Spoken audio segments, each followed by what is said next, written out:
Hello, everyone, and welcome to ABBG, a podcast for the modern-day Asian American woman.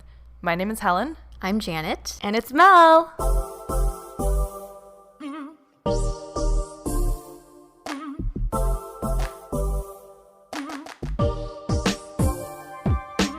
So I think this topic will be really important to talk about because as Asian women, it is unfortunate for us to feel pressures to conform to society's westernized beauty standards based on gender and race.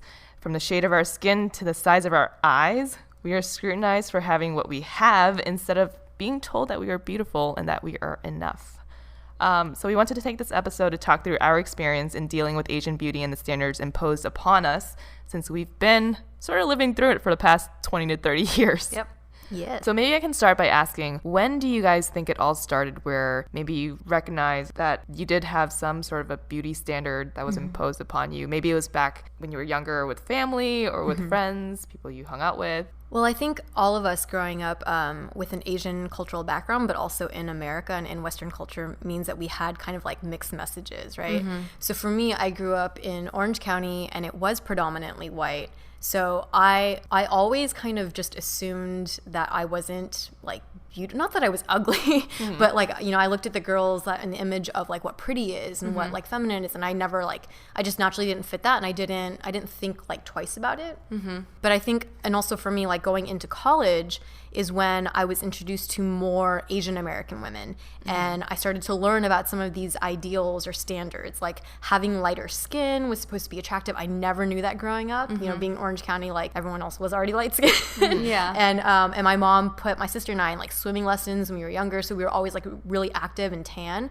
And I, you know, in hindsight, I remember going to visit my my family, and people would comment that we were darker during the summer, but I never knew that it was like, I never felt like it was like a negative thing. What about you, Mel? Because you used to, like, you visited Taiwan more when you were younger, right? So you had more probably like an influence of what Asian definitions of beauty were since you were young. Yeah, so I would go back to Taiwan once a year since I was 4. And so for me, in terms of beauty, I didn't realize there was a disconnect until middle school, actually, because when I would go back every year, I would, you know, buy the clothes from Taiwan. I would get my hair colored and everything according to what was trending in Taiwan. And I come back, people would be like, oh, why are your clothes so fobby? Why is your hair colored orange? And back then I was like, I don't know, this is popular. Right. But then back in the States, I would get this kind of like bad feedback about my clothing. And then I felt like, why are they treating me this way? Versus in Asia, this is the norm. So there's that difference for me. And I noticed that in middle school. Okay. But then when you were in Asia, did your family ever like make comments about you in terms of being like darker? Well, I think naturally I'm very pale.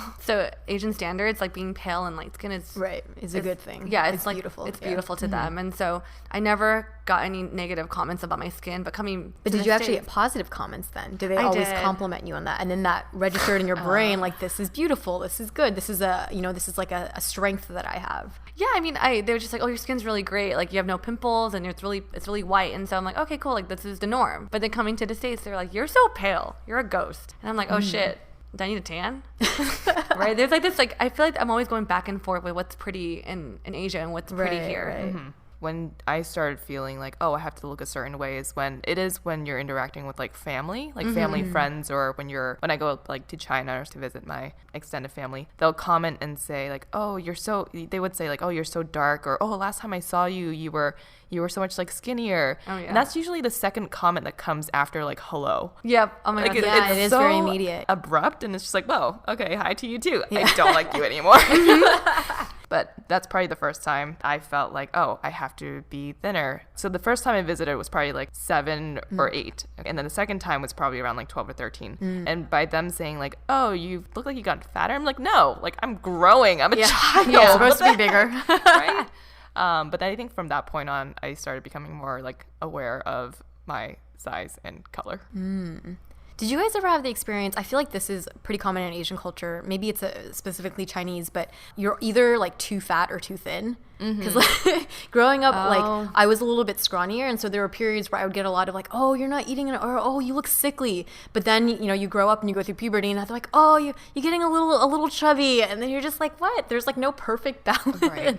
But thinking back to other standards that maybe I was introduced to when I was much younger, I think that there is this like Asian standard for women to be really like soft and polite and reserved and kind of like the more classic ideals of like femininity. And I think as a child, I was like maybe a little bit more naturally that way. Like I was a little bit quieter and I was kind of soft, and I like took dance classes and like ballet. So I feel like that was something that people, my family like gravitated towards like kind of assigning my identity with. But then you go to school and it's like you're raised in a culture where, being like athletic and sporty is becoming something that is also super celebrated. So I don't know if you guys had different like any like stereotypes that you had felt like were kind of imposed on you. I think for me, my mom would always say to not talk against authority figures, to always sort of just, go with the flow and be kind and kind of quiet. Yeah. And I think I was always just like a rebellious kid where I was like, no, I'm not going to do that. I'm not going to listen to you either. I think when you're younger, you kind of just listen to these lessons that your parents give you, and you're like, this is how I have to be. But then the older you get, the more you encounter other people in school and whatnot, then you realize that there's a side of you that's been sort of like suppressed.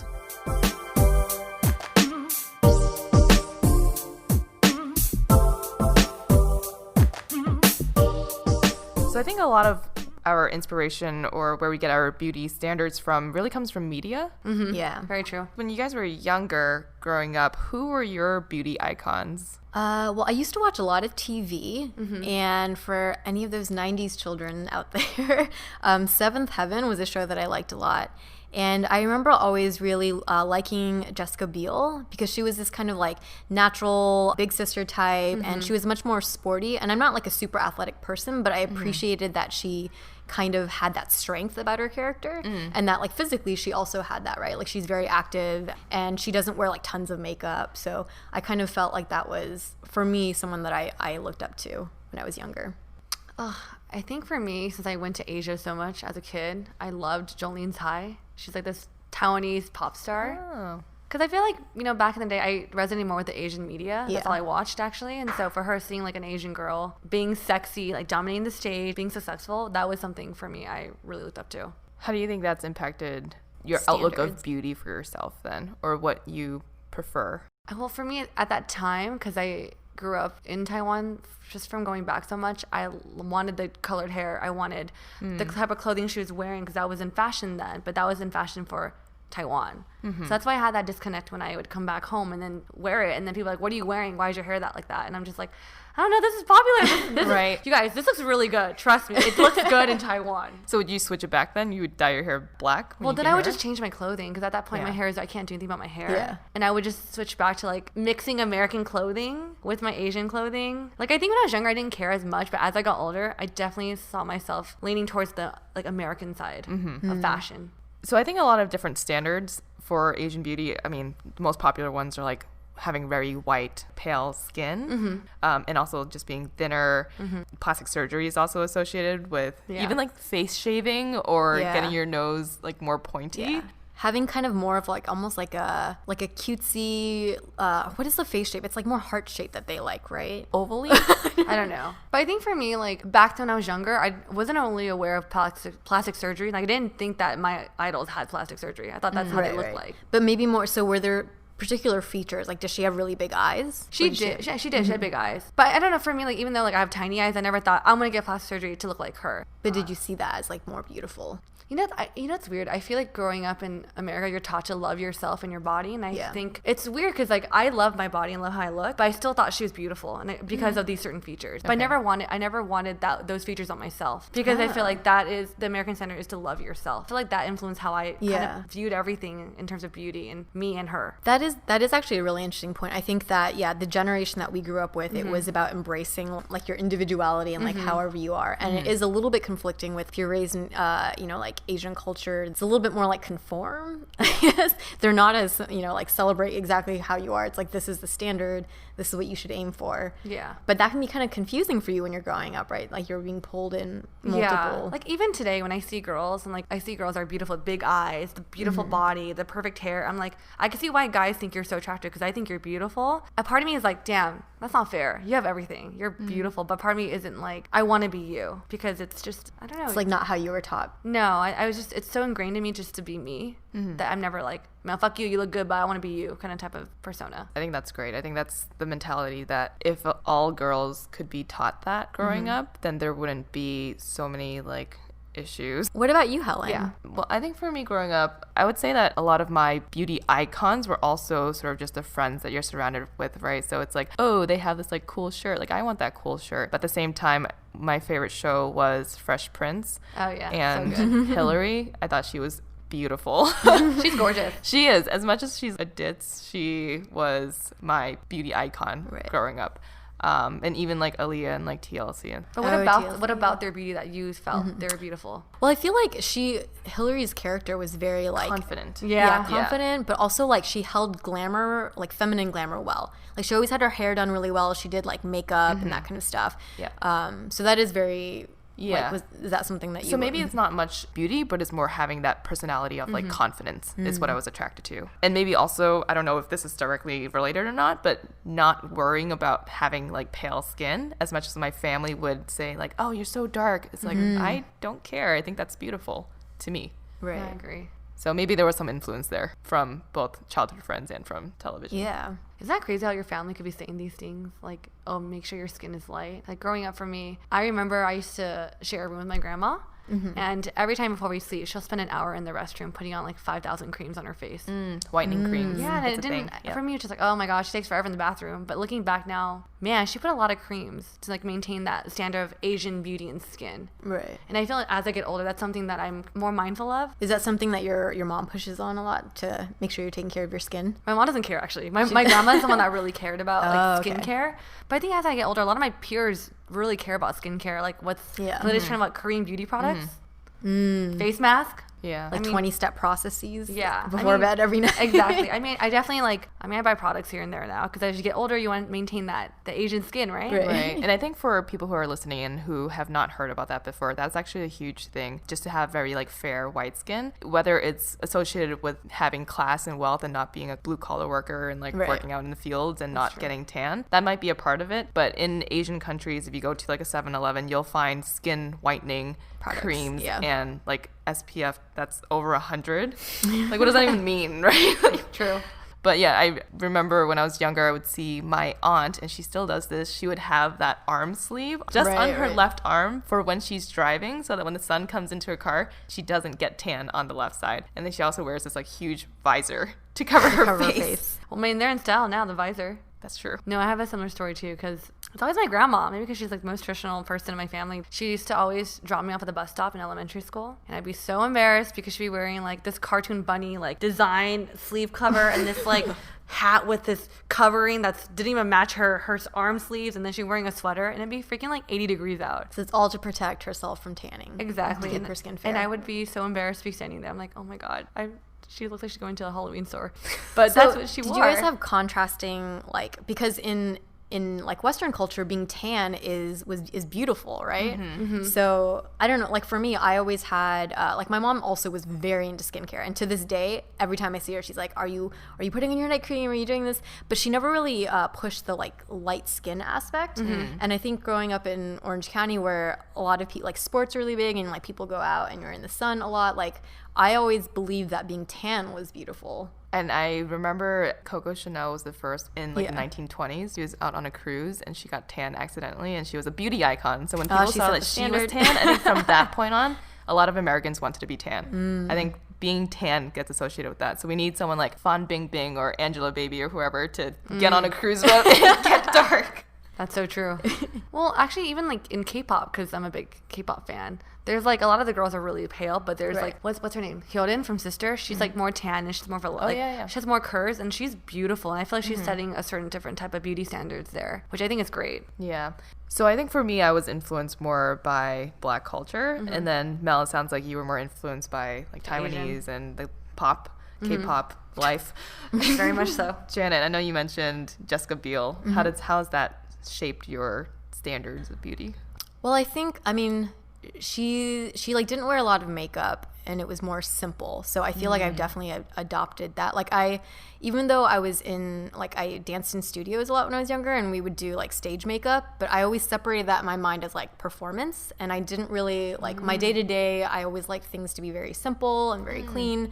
It's very Janet actually today. She just has no makeup right now. She's wearing just a t-shirt Not wearing makeup. jeans. Janet doesn't need makeup. No, she's natural. beautiful. Oh God.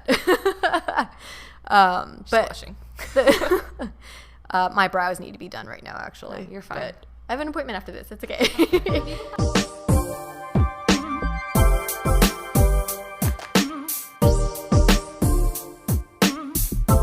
So as I said, you know, I grew up in like Orange County area, and there was mostly like Caucasian people. And I was on the dance team, and we would go to competitions, and during the competitions we'd have to do our makeup, and we're supposed to all look uniform. So I remember they put us into a room, and they're like, okay, we're gonna go through the tutorial of how to do our makeup. So step by step, we're like, we're gonna use this foundation, and then we're gonna do this eyeshadow, or we do this other layer of eyeliner. Wait, same color for everyone? Well, foundation, everyone found their own color, Okay. but this is a good question, because the color of lipstick, the color of eyeshadow, and everything else, and blush, everything was uniform. Like they told us the exact product brand and the numerical thing for it, because we wanted to look all the same. It's a part of like dance, like drill team competition stuff.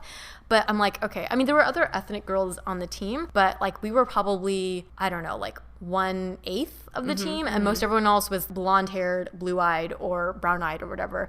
And I was like, this doesn't look good on me.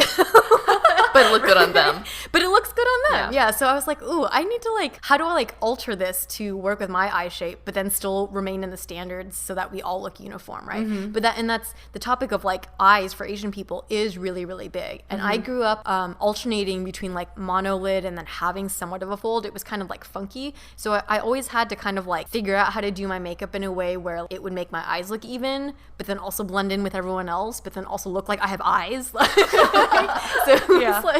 So it was a little bit of a challenge, but that definitely for me was a moment where I'm like, ooh, I'm not like everyone else, and I have to do some altering. But how about you guys? Like, I mean, for modern day with makeup, do you? I guess, I mean, now we live in the world of YouTube where there's a lot of these like makeup gurus who are Asian. But when you were growing up, how did you learn how to do makeup, and was it with ethnic people? Honestly, I'm really shitty with makeup. Looking back at it, I'm like, damn, I struggled hard. My best friend who was Asian would do my makeup, but her eyes, even at her eyes, she was Asian too. Yeah. She had double lids. I was a heavy monolid. She did not know how to do my makeup. Heavy monolid. No, it's true. I literally, you look at my eyes, damn, you're a monolid for sure. You do a good job though with your makeup. Yeah. I mean, I learned through YouTube. Yeah, okay. But even now, like, I feel like I started to actually learn how to do my own makeup in college. Like, it wasn't until recently. But YouTube helped a lot, and I would just YouTube monolid smoky eye. Because it works. It's like I tried the other methods. It just doesn't work for my eye shape. Yeah. That does make a big difference, because I know there are like makeup tutorials. Sometimes they're like, put it in the crease. I'm like, what crease? Like, there is no crease. Yeah. Like, it sucks. And then even falsies. Like, I realized that the Asian brands work better for me than the American brands. Like, everyone uses Ardell now. I use like whatever I get at the night market in Taiwan. Oh yeah, you were. Okay. We went to Taiwan together once, and Mel's like, I can't find my eyelash stand. God, no, literally, there's a stand in Taiwan that literally has hundreds and hundreds of eyelashes and boxes of 10s. So you just like stock up. I stock up when I go back. I never buy eyelashes here because of the fact that I think the shape of the eyelashes, the falsies in Asia work better with my monolid and my almond shaped eyes. No, you're totally right, because I had to wear false eyelashes for dance team, and we used Ardell, and I remember it like didn't quite fit my eye very well. Yeah. You know, another trend that I struggle with today is contouring, because I think my face as like an Asian woman, it's kind of more rounder and flat, so I'm just like, what the fuck do I contour? Do you contour? I try. I guess it's not working. Like, what? You can't contour flat land, right? Like, it's like hard. Well, like, I don't have the high cheekbones. Right. But you do have cheekbones. Yeah, but I don't know how to contour still. Someone who's Asian and flat face needs to do it on YouTube so I can learn. I'm not there yet. How about you, Helen? And like you're beauty. Yeah. How did you learn to do your makeup, and like who did you reference and who taught you? I'm not gonna lie. Like, knowing Helen for about like 2 years now. Yeah. Your makeup has definitely like got better. Really? Within 2 years. Yeah. Thanks. I think it's the highlighter. So how did you learn how to highlight? I saw a YouTube video and I was like, wow, her face is glowing. Oh, actually, this is terrible, but it might have been Khloe Kardashian. She posted a picture with really nice highlighters. So then I decided to start highlighting also. Right. But in terms of learning how to do my makeup, I think I might have just been YouTube videos also. I used to watch this, her name was Suzy, Suzi, and I think she's still going, but she's I think she's Asian British, but I think I learned from her. And I did have a monolid till I was 20. And oh, really? I didn't get plastic surgery. Just admit it, Helen. Just admit it. It's okay. Turns out it's like genetics because my mom also didn't get it until she was 20. It's weird. And before I got my double eyelid, I used to rub my eyes really hard in order to get the double. Oh my God. It works, right? Yeah, it does. Yeah. And then they would last for like a minute. I'd be like, rub it again just to get it again. Oh my God, maybe I'll get it when I'm 50 then. Like a double eyelid. One day I come up, hey guys, I'm just Be like, you definitely got plastic surgery. Oh my God, at 50? No way.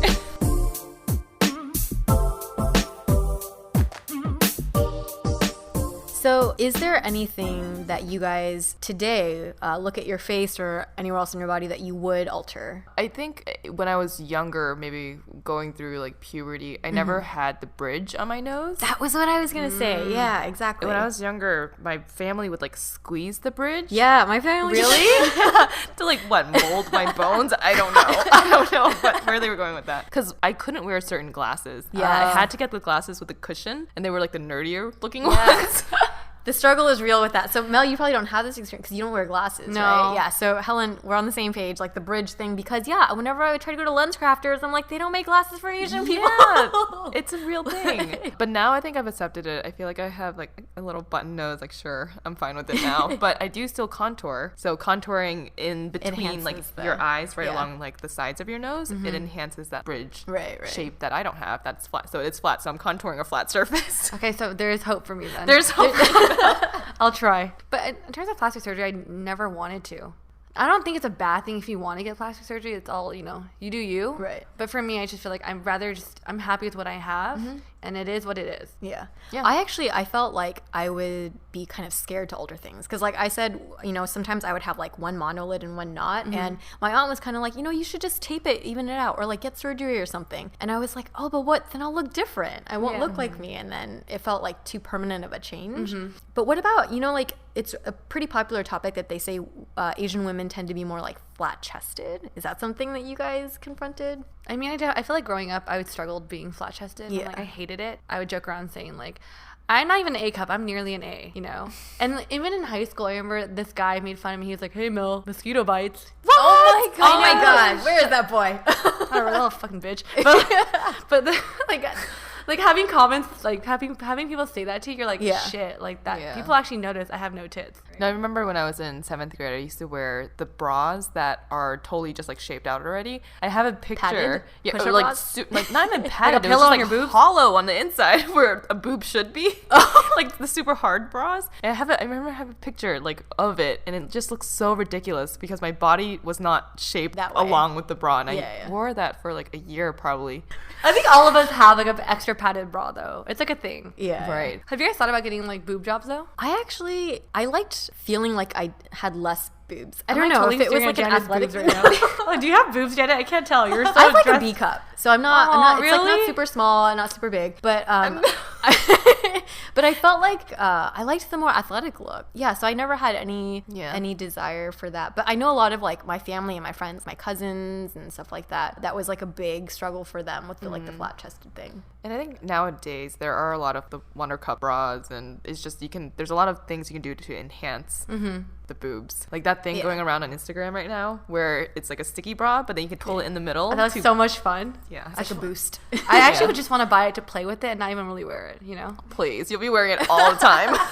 Shh, now everyone will know I'm really flat I'm chested. gonna see Mel next time and she's gonna be like a C cup. That's so weird. But I feel nowadays there's this thing where people are embracing being flat chested. Like I have a lot of friends who are like, and going braless. Yeah. Yeah. I love it. Even like Kendall Jenner, the fact that she'll wear very sheer clothing just so that she doesn't get her pictures taken down, but like you can see her boobs and it's a small boob and she's completely okay with it. Yeah. There are a lot of girls that look up to her. Yeah. So it's good that someone's doing that. Yeah, Right. I agree. Yeah. Okay, so we talked a lot about boobs. What about butts? There's also there's like the stereotype of Asian girls. It's a stereotype, maybe not necessarily true, but that Asian women are, we're not just flat chested, we're also flat in the buttocks area. We're pancake butts. Honestly, Jenna, I have no idea what you're talking about. I have a nice ass. So that's not an issue for me. I think your ass is going to have to be our Instagram post. Yeah. No, I have for some this cellulite, episode. but it's okay. It's still there. There's still some meat. No, but I feel like I definitely was self-conscious about my boobs because I didn't have any. But I have an ass. Like, I have something there. It's not pancake. So I didn't understand. Like, I was like, I can't relate to your pancake ass. Butt problems. Yeah. Like, I actually have a story. So I have a friend who grew up in this very, like, Caucasian part of Boston, and he said he was really into white girls growing up, and he was like, yeah, I was such a boob guy because those girls had big boobs and stuff. And Asian girls with fake boobs. Oh, yeah, well, not fake with boobs, bras. but bras. he knew the difference. But then when he went to college, he was surrounded by more Asian American women. He said, yeah, I turned to an ass guy because Asian American women have more of an ass than tits. And I was like, oh, interesting. So I think in some way we kind of have an advantage because I feel like, I checked out your asses before, but you guys have some kind of meat there, So I feel like in that sense we cushion do. for the pushing. So we may not have boobies, but you got some booty. Are you guys ashamed of your ass? I like my butt. That's good. I think the thing is that with Asian women, stereotypically and probably true, we don't have bigger boobs, right? And so your butt is something that you can actually work out and grow, and it's like a nice asset. Ass. People. Is that why you spend 2 hours at the gym, Helen? Every day? So I think it started with volleyball because you're always squatting and like moving around the court squatting. Then I noticed my ass starting to like get bigger or like perkier. I was like, oh, this is kind of cool. I guess maybe that influenced some of my working out and getting it plumpier because I would like, I would like to be able to Do you want to put like serve something up on that, like Kim Kardashian? You want to put a drink on your ass? Yeah. Bottle of champagne.